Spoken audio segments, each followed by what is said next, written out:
Today I'm going to be talking to you about Drusilla in Subura. I realized you might have seen that in mirror image. I've done some reading about how it flips around the image in Google Meets, so I don't know if you could see that. But the name of the book is Drusilla in Subura. In Subura. Subura sounds a little like suburban. Suburban would be at the foot of the city. If we're using our sub plus the ablative for ablative place where. Subura here at the foot of the origin, that would be pretty accurate because we view the origin of Rome as being on the Palatine Hill, and the Subura would have been not on the Palatine. It would have been in between the hills and on some of the other hills. There's 7 hills in the city of Rome. And I don't have it put together yet this year, but we have a puzzle of the city of Rome that we might put together. I wanted to put together a video today introducing Drusilla. As we work forward in our Latin grammar, you may find that you work more quickly through some of the lessons than others in the class. And if you do, I definitely do not want you to feel unchallenged or bored.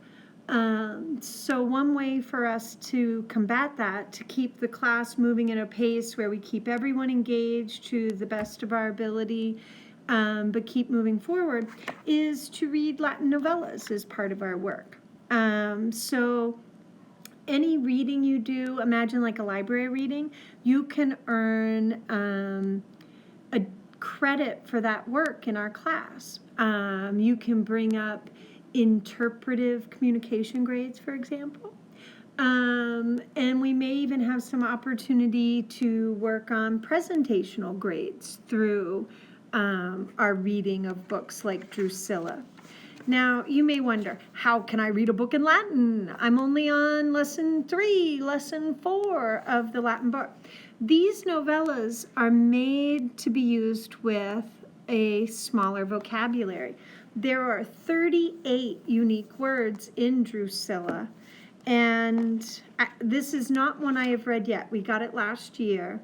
When I look at the introduction, I was trying to get a feel for the end of the book is going to have all of the words that you don't know. I was looking to see, I think it even has all the words you do know. I was looking up a couple that we have touched on that I see early. So when we look up a word in the back of our Red Jenny book, oftentimes we have to know what that first entry looks like. So it may give us a genitive plural, linguarum, for example. And if we didn't know to look under lingua, we might not find the word. In that case, lingua and linguarum would put us to the same place. But what about, I think I've seen somebody look up like mea, which may not point you to look at meos.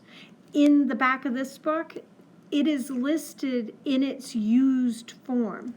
So you don't have to know that first vocabulary entry, the first principal part, or the nominative to be able to find the word. So this lets us access more Latin more quickly.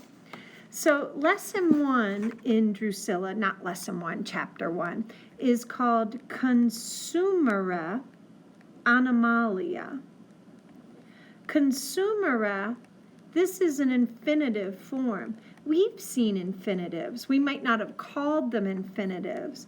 Our infinitives also ended in R-E like consumera, but ours ended in long A-R-E because they're from the first conjugation.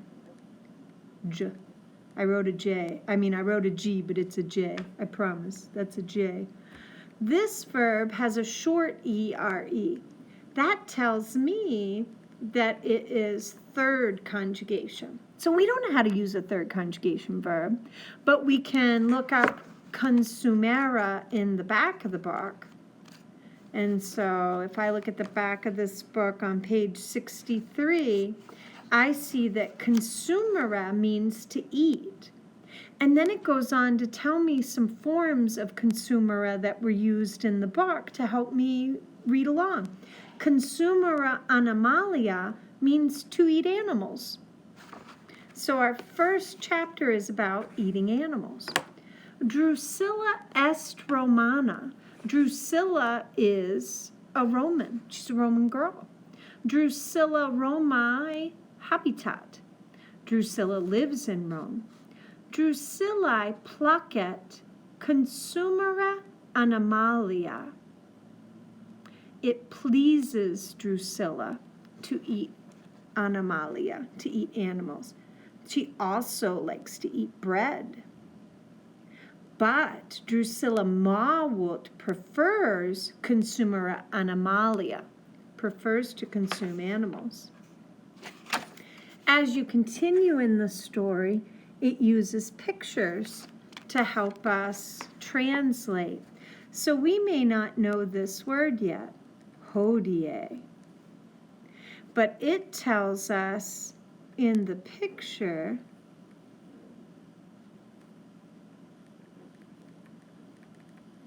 dies Saturni, and then it points to one over here and says hodie.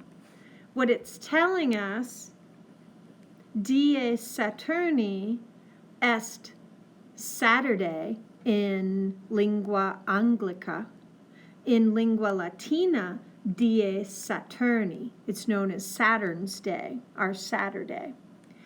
Hodie means today.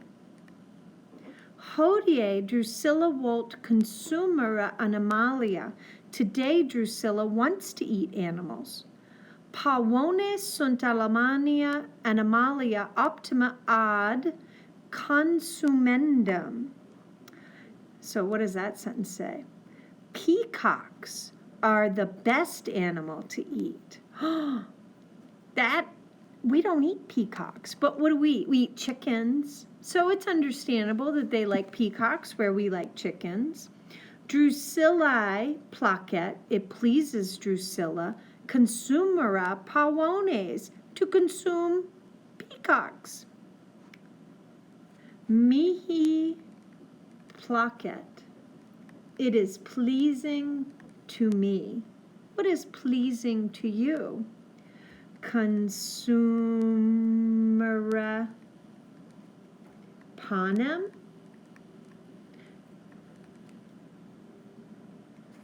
Consumera panem mihi placet.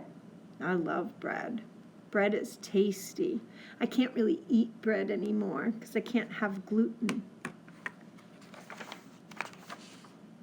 As you continue on with the story, any word you don't know, look up in the back. So consumpsit, they gloss right at the bottom, has already eaten. But if we don't know the word quia, Q-U-I-A, that word isn't glossed at the bottom. So we look in the back, Q-U-I-A. I find Q on page 74, and quia means because. Drusilla eats peacock on Saturday because there was a dinner party on Saturday. So, pavones est optima ad consumendum in convivium, at a party. It's best to eat it at a party. It's a holiday dish. What kind of food do you like to eat on the holiday?